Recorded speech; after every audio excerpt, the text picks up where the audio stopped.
आज के वीडियो में हम हाइपरटेंशन की प्रॉब्लम के बारे में योगा के पर्सपेक्टिव से क्या कहा जाता है इस बारे में बात करने जा रहे हैं। यार, ये आज के इंसान को सोचना चाहिए कि हाइपरटेंशन की प्रॉब्लम क्या एक डिजीज़ है या फिर इसे साइकोसोमैटिक डिसऑर्डर की तरह देखना चाहिए। आपके शरीर का ब्लड प्रेशर अगर बिगड़ जाए तो क्या आप इसे डिजीज़ बोलोगे? जी नहीं, ये डिजीज़ नहीं है, ये डिसऑर्डर है। डिजीज़ वो होगा जो इस डिसऑर्डर के कारण आपके शरीर में पनपेगा।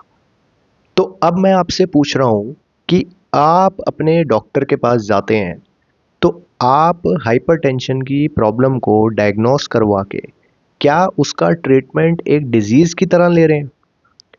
अपने आप से आपने कभी ये चीज़ पूछ के देखी कि जो आप मेडिसिन खा रहे हैं, क्या वो डिसऑर्डर को ट्रीट करने के लिए खा रहे हैं या फिर डॉक्टर ने इसे डिजीज़ घोषित कर दिया है या आपने इसे डिजीज़ मान लिया है? मेरा ये मानना है कि योगा और मेडिकल साइंस को हाथ में हाथ मिला के चलना चाहिए।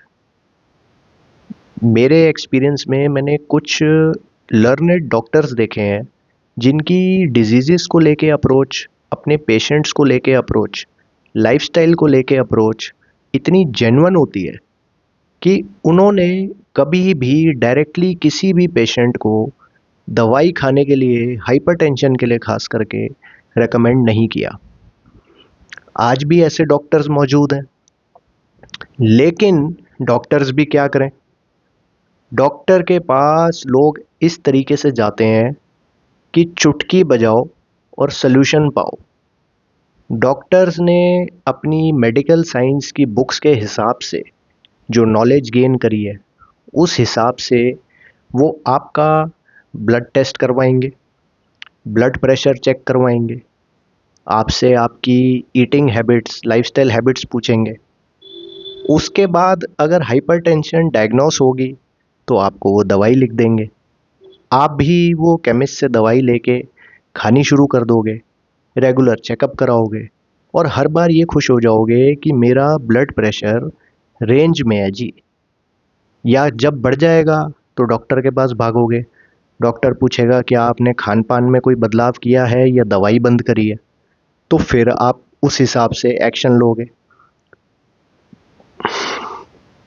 अब मैं आपसे ये कहना चाह रहा हूँ कि देखो, मेडिकल साइंस से मेरी कोई पर्सनल रंजिश तो है नहीं, लेकिन एज अ योगा एक्सपर्ट या योगा प्रैक्टिशनर आप समझ लो, मैं अपने आप को योगा का एक साधक समझता हूँ।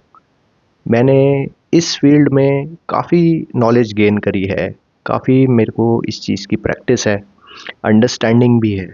तो उस पर्सपेक्टिव से मैं आपको योगा हाइपरटेंशन के बारे में क्या कहती है वो समझाने की कोशिश कर रहा हूँ। ये बीमारी आपके लाइफस्टाइल की वजह से है। बीमारी वर्ड की जगह मैं डिसऑर्डर वर्ड बोलता हूँ, साइकोसोमैटिक डिसऑर्डर। आपके जीवन शैली की वजह से आज का जो लाइफस्टाइल है, इसमें लोगों को 10,000 स्टेप्स चलने हैं, ये चीज़ पर्पसली पूरी करनी पड़ती है। 1 घंटा एक्सरसाइज करनी है, ये पर्पसली उनको करना पड़ता है। लेकिन कुछ साल पहले जब एग्रीगेरियन इकोनॉमी थी हमारी, विलेजेस में लोग रहते थे, तो वहाँ पे जीवन शैली के कारण ही लोगों की एक्सरसाइज ऑलरेडी हो जाती थी और वो लोग तो आपसे कहीं गुना ज़्यादा हैवी फैट वाला खाना खा लेते थे। आप वो खाने को पचा भी नहीं पाओगे, क्योंकि सेडेंटरी लाइफस्टाइल ही मैक्सिमम डिजीज़ेस का कॉज होता है।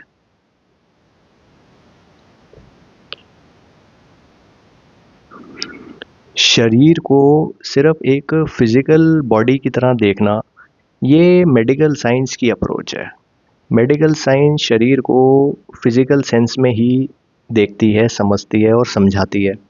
वहीं योगा जो है, बॉडी को लेयर्स की तरह समझती है और समझाने की आपको कोशिश करती है। एक्सटीरियर में फिजिकल बॉडी, उसके नीचे आपकी प्राणिक बॉडी यानी लाइफ फोर्स, फिर आपकी इमोशनल बॉडी, उसके बाद आपकी मेंटल बॉडी, लास्ट में आपकी स्पिरिचुअल बॉडी। अब इस टॉपिक को आप सर्च करेंगे कि पंच कोशास क्या होते हैं, इस बारे में थोड़ा खुद जाके आप पढ़िए। जितना ज़्यादा आप पढ़ेंगे आपको ये टॉपिक समझ आएगा। तो आपको ये बात समझ आएगी कि देखो बॉडी के 5 लेयर्स। अब लेयर का मतलब ये नहीं है कि एक के ऊपर एक लगी हुई है, इस तरीके से मत समझना कि आप ऊपर से चमड़ी हटाओगे तो आपको प्राणिक बॉडी दिखेगी, ये मीनिंग नहीं है। मीनिंग ये है इंग्रेडिएंट्स की तरह से आपको समझना है। अब आप ये सोचो कि आपकी मानसिक बॉडी जो है, मेंटल शीट जो है आपकी, मेंटल लेयर जो है, वहाँ पे कोई प्रॉब्लम आई हो, या आपकी इमोशनल लेयर में कोई प्रॉब्लम आई हो, या आपकी प्राणिक ऊर्जा यानी लाइफ फोर्स जो होनी चाहिए आपकी बॉडी में, उसमें कमी आई हो, आपकी स्पिरिचुअल बॉडी जो है उसमें कमी आई हो, तो आप उसको फिजिकल बॉडी की कमी की तरह देख के इसका सल्यूशन ढूंढने की कोशिश कर रहे हो, तो ये एक गलत अप्रोच होगी। भाई कारण समझने की ज़रूरत होती है। मेडिकल साइंस में इसका फिजिकल कारण देखेंगे, वो फिजिकली टेस्ट करेंगे, ब्लड प्रेशर ज़्यादा कम आया, उस हिसाब से वो डायग्नोस कर देंगे। लेकिन हर हाइपरटेंशन का जो मरीज़ होगा, उसका उस डिसऑर्डर का कोई कारण ज़रूर होगा। उस कारण को डायग्नोस करना बहुत ज़रूरी है। जब तक ये कारण डायग्नोस नहीं होगा, तब तक आप उसकी सही अप्रोच कैसे लोगे?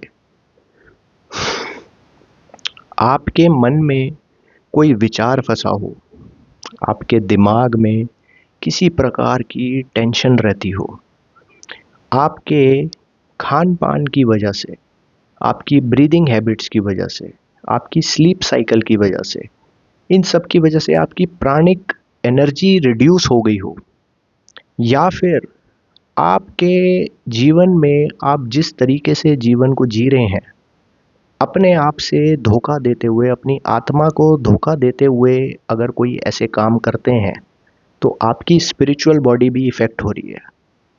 अब जहाँ प्रॉब्लम लाई करेगी, उस चीज़ का निवारण करने से आपको सल्यूशन मिलेगा। ये नहीं कि सिम्पटम के ऊपर, जो रक्तचाप है, ब्लड प्रेशर है, ये तो एक सिम्पटम है, इसका कारण आपको समझना बहुत ज़रूरी है। तो मेरी तो रिक्वेस्ट है मेरे लर्नेड डॉक्टर्स से कि आप अपने पेशेंट्स को जिस तरीके से दवाई रिकमेंड करते हैं, उनको साथ ही साथ ये एडवाइस देना शुरू कीजिए कि लाइफस्टाइल रिलेटेड चेंजेस उनको करने पड़ेंगे। योगा की प्रैक्टिस उनको अपनी लाइफ में इनकलकेट करनी ही चाहिए, क्योंकि अगर एक योगा सिखाने वाले का उद्देश्य ये है कि लोग हील हो जाएं, मैं वही मानता हूँ कि जो डॉक्टरी की प्रैक्टिस करते हैं, उनका भी यही उद्देश्य होता है कि लोगों को हील करा जाए। तो क्यों ना आज हम एक वचन लें सारे डॉक्टर्स कि आप लोग अपने पेशेंट्स को योगा की प्रैक्टिस स्टार्ट करने के लिए प्रेरित करेंगे, क्योंकि हमारा देश हेल्दी रहेगा तभी तो तरक्की करेगा। Thank you.